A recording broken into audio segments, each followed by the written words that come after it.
Yes, St. Lucian people, I want to talk about the housing project that so-called SLP, PJP Minister of St. Lucia. You mean to tell me that's all y'all got to give and provide to the middle class? Eh? Mr. Richard Frederick, I always supported you, right? You mean to tell me, ministers of housing, ou vle di mwen se l'Etat sa, pa mim koshon ki vle weste an didan, an ti kote kon sa, se la zo ka mette moun ki disabil, ki ni disability, an se ti kay sa la. Mr. Richard Frederick, I thought, okay, wait, not that I'm putting you down, but look, I was told there was $10 million provided to help in housing, to help the middle class, disability, and so on and so forth. You mean to tell me all the ministers, Prime Minister of St. Lucia, SLP, and all the ministers, this is the house plan that y'all made plans to build for the middle class and all the people that vote for y'all in St. Lucia? This is called a house. Not even your dogs y'all will put in a shack like that. Ou vle di mwen kon sa from years after years. I told y'all that before. Not to vote for PJP. PJP is a black man and he will never treat y'all like he will still keep y'all in slavery. Gade Kaila, parodi. Se Kaisala, se te Kaisala 40, 50, 60, 70 years old. Le maman mwen te ka live in poverty. Right now, la tout jemoun ouve. This is the piece of trashy house y'all call housing to give to the to disabled people in St. Lucia. And y'all have mansions.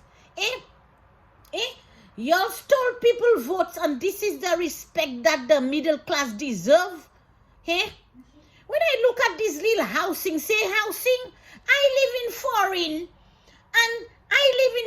They have Barbados. Lani lot pay. They don't treat middle class like that. Ministers in St. Lucia, you mean to tell me that's all y'all got to give to a middle class and disability persons in St. Lucia after they vote for y'all? And y'all are living like in mansions and living in high classy lifestyle. St. Lucian people deserve this, middle class deserve this, and they are the one who made y'all who they are today. Let me tell y'all something, Let me tell y'all something. All the ministers are dressed in suits. When I saw this trashy house, if hurricane come and wind come, saka shaye seti koshoni seti kaisa kon jet blue. Ou vle di mwen sa kondisyon sa hokay di mwen kon hazokay mette moun ki disability. La pani yon pou evite so hokay hofe sa. Epi $10 million. Epi se disability, se moun ki yon disability ya. Kay kakado toujou. Ministers of St. Lucia. When will y'all have respect for the middle class? And it's the middle class that when will y'all stop disrespecting your own black people? Your own black people are supporting y'all and y'all treating them like trash in St. Lucia. PJP ki head prime minister. Then housing, who's the head of housing? Ou pa wè nom sa la minister sa en housing sa malpropre, en vieneg? How can you treat St. Lucian citizens and persons that vote for you ek meye ou an kay koshon? Pa même koshon ki vle westan sa. Pa même chien ki vle westan sa. Little small room shops. Ou kwen jan set lisi ki vote by SLP ek ministers pou ho fe yo sa? Ek mwen vini find out $10 million they give y'all to station middle class and people who are in need, put them in a place. That is the same thing. That is why y'all never fix St. Jude's over and over, years and years. Y'all never fix St. Jude's because y'all don't have a house plan. Zokanik fe bagay because someone was pay pour pay. All y'all do is to put people money in your pocket. To hell with black people, to hell with the middle class. St. Lucia, open your eyes, unless that maybe zoime slavery and poverty. At 2022, ada se kante se koshoniti kaisa zoka metel nalewe. Ek yo probably yo wise all l'argent, You still didn't come up with a house plan. And if $10 million is produced to provide housing for St. Lucia, why can't y'all think properly? C'est pour ça moi dit non. La brisenia femme qui n'y a servant cette lycée pour rendre cette lycée. C'est non ça là, c'est pas pichot yo ka fait femme servi et puis pays a servi. They have a motive to treat every woman as sex slaves in St. Lucia. St. Lucia is not running properly, my St. Lucian people. If you have $10 million, you have to come up with a plan and say, okay, you will build a facility and a concrete structure with bathroom, equipment for disability persons. Then you hire a nurse for them to care for them.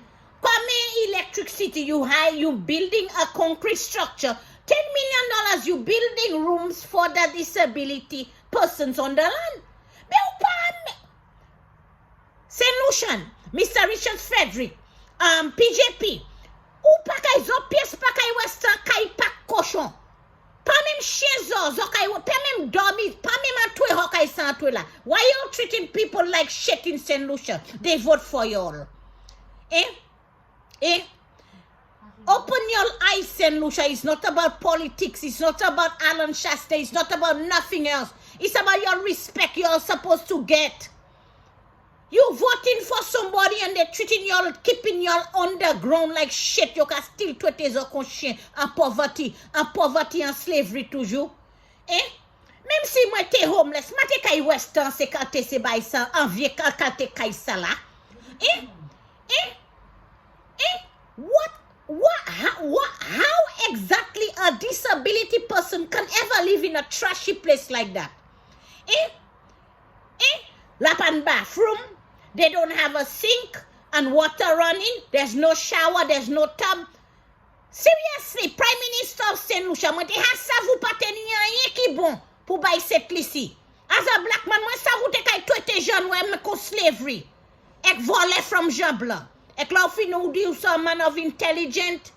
Ou ki la conduit pays ya? Ou vle di mo ko ansi ho hen nan l'argent? Ou vle di mo l'État sa zo ka mette se moun nan disability, se moun nan disability, they don't deserve it. Ek se yo ki fe zo moun nan zoye hodi ya? So ban pièce respect pour Janwe. That's why I will never vote for a black man because let me tell you something. Black man no have no respect for black people.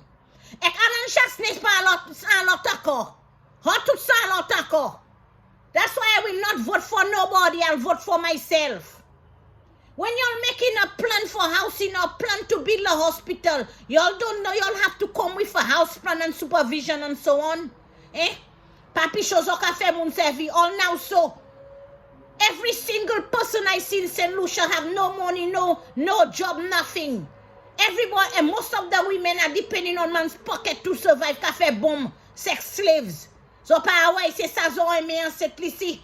Ces ministres, ça c'est ça zo vle produce. By each two c'est ça. You take the people vote and this is the housing that y'all produce. So pa c'est ça hot. And y'all think y'all in a suit. Pa c'est ça hot. That's all the housing y'all can do in St. Lucia. Pa mi di nan sa mate kay mette boîte fig, storage boîte fig. So pa se hot. It's through the middle class y'all are the driving SUVs et kame sous tout en bas bois or santi for toujours. Y'all are liars and ex-con man. If you're trying to do something for St. Lucia, pote se muna wespe, bayon bay ki kasam. Bayon tika ki kasam. Si you afford for a building ki kay worth at least $5 million. Et puis mais c'est middle class là, mais c'est disability on the deck, indoor bathroom, a sink, kitchen and so on. Et mwen te kay kopon sa. I told y'all already, PJP c'est un homme qui te malpropre, un vieux nèg monsieur ye. What y'all expect that he was gonna give y'all as a black man, he volé? Y'all don't know black people stealing from each other. C'est pour ça que je vote by pièce nom noé. Papi show y'all fait mon service cette ici. C'est moi qui dis. The only man I had respected and loved and admired his work was Mr. Richard Frederick. Richard Frederick ouvre di moi ko si c'est kate pak cochon ça ouvre di moi quoi di moi ko si c'est ou qui Billy. Ou qui fait c'est kate c'est salope ça cette ici. Pas même what qui vle West c'est kay ça là ouvre di moi Mr. Richard Frederick, you that do that? You that put that kind of housing on the land cette ici? Ma kwa kay fan bay ko Mr. Richard Frederick. Out of the money that was given to you to make housing for St. Lucia? Pas moi avec qui vle West c'est cochonique c'est bagay ça là? Moi foreign, let moi apply pour housing. Yo ba moi pour vita dedans. Yo ba cupboard, yo ba moi ek moi still ka pay housing moi high income. Ek moi still ka to ek na still pay. Be moun ki pa même travail and they have disability issues. L'autre pays pas même traité yo comme ça. Ouvre di moi Mr. Richard Frederick PJP ouvre di moi l'état ça hoka même moun qui a travail avec yo to disability. Ouvre di moi l'état ça. So ka mette cette ici. Et c'est même c'est middle class ça là, c'est disability person ça là qui fait ça, qui vote by ça. Et ça ka di on west pay pour black people, on west pay pour middle class. Et c'est en les middle class ça ka servi pour for you all to big up yourself today. Ho passe sans honte. Mr. Richard Frederick, I hope you are not responsible for this ou pas responsible pour ce qualité c'est.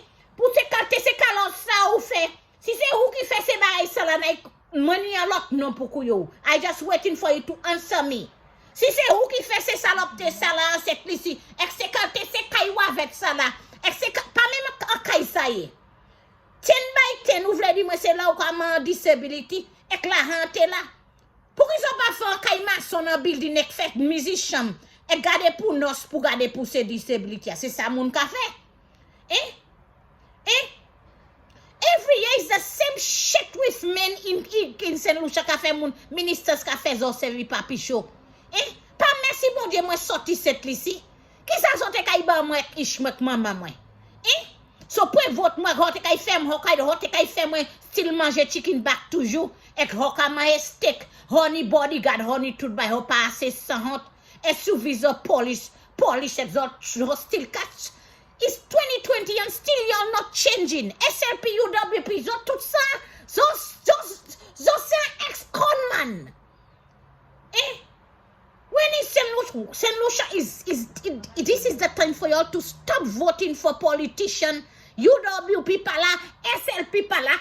Why don't you all put together and stop these fools from running this country? Taking from you every single year after year, 5 years after 5 years, et you can buy your chicken back, et fig vet, allez la vie proper, Oh, I forgot. If y'all don't learn from this pathetic behavior of PJP, AP ministers of SLP and UWP, AP Hoeme West de Pacocho, c'est ça que moi dit.